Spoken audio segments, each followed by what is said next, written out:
Olá, nono ano, tudo bem? Nós vamos dar início ao nosso estudo na disciplina de História, capítulo 2, e vamos falar sobre a Revolução Russa. Esse capítulo se encontra na página 4 da apostila de vocês.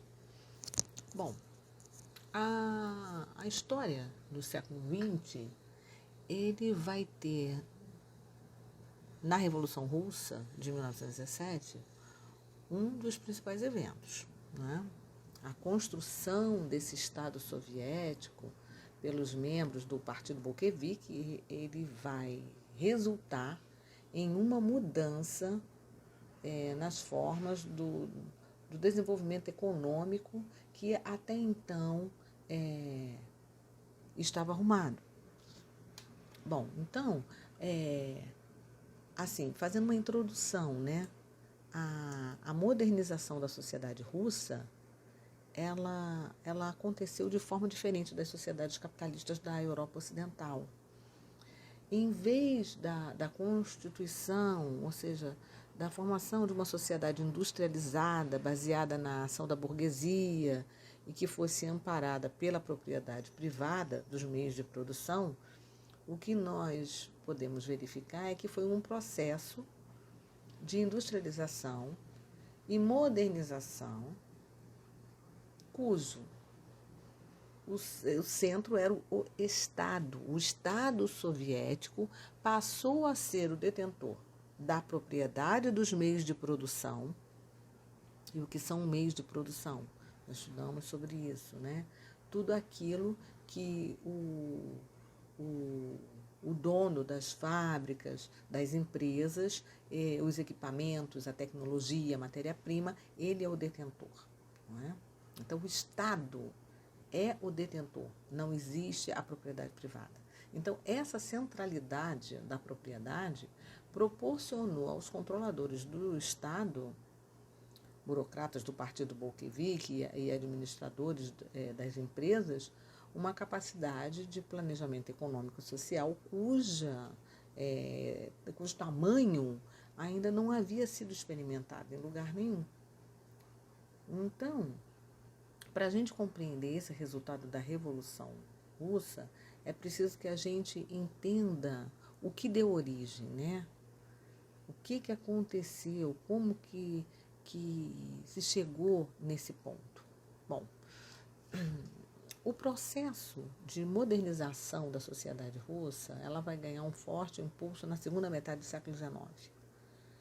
Algumas ações que eram praticadas pelos czares da dinastia de Romanov contribuíram já para essa modernização.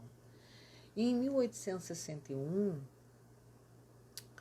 olha só, já estamos na segunda metade do século XIX, houve a emancipação dos servos, ou seja, o fim da servidão teve como uma das suas consequências liberdade de produção e comercialização por parte dos camponeses. Essa consequência, assim, por outro lado, vai gerar uma divisão interna do campesinato, ou seja, de quem trabalhava no campo ao longo das décadas seguintes, né? E com essa estratificação entre camponeses ricos, camponeses médios, camponeses pobres. Entretanto, uma grande quantidade de terras ainda pertencia à nobreza. E essa situação proporcionaria, em 1917, uma das maiores reivindicações da Revolução, que era a distribuição de terras. Ponto. Um outro componente dessa modernização realizada no século XIX estava muito ligado ao estímulo à industrialização, ou seja, uma grande quantidade de capitais estrangeiros e russos, em menor parte, foi investido na construção de indústrias em algumas regiões ocidentais da Rússia. Então, nesses locais como Moscou, São Petersburgo, formou-se uma numerosa classe operária que vinha da onde? Do campo. A concentração de operários nessas indústrias superava a existente até aquelas que aconteciam nas cidades mais desenvolvidas na Europa Ocidental. Então, Essas alterações sociais e econômicas, elas geraram contradições com a estrutura autoritária do czar, né?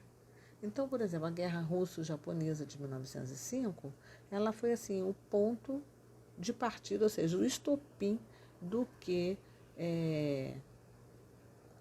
convencionou-se a chamar de ensaio revolucionário de 1917.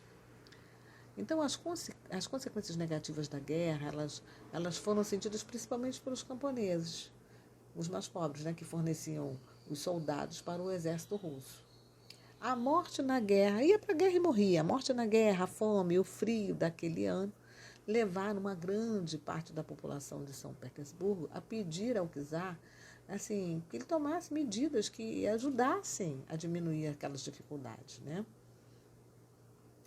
E assim, no dia 22 de janeiro de 1905, um domingo, né, a multidão ela se dirige ao Palácio de Inverno em São Petersburgo e simplesmente foi recebida a tiros pelo czar, que era o imperador.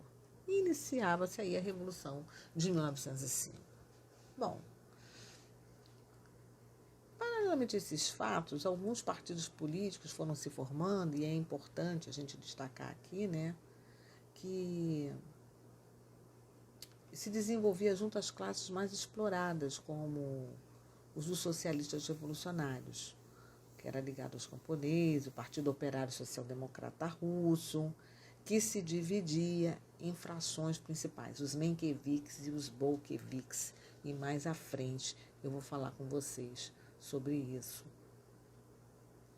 Bom, logo no início de 1906, o czar ele consegue controlar, né, todo esse processo revolucionário, cria um parlamento chamado Duma, apontando para o início de uma liberdade política nos moldes de uma monarquia constitucional.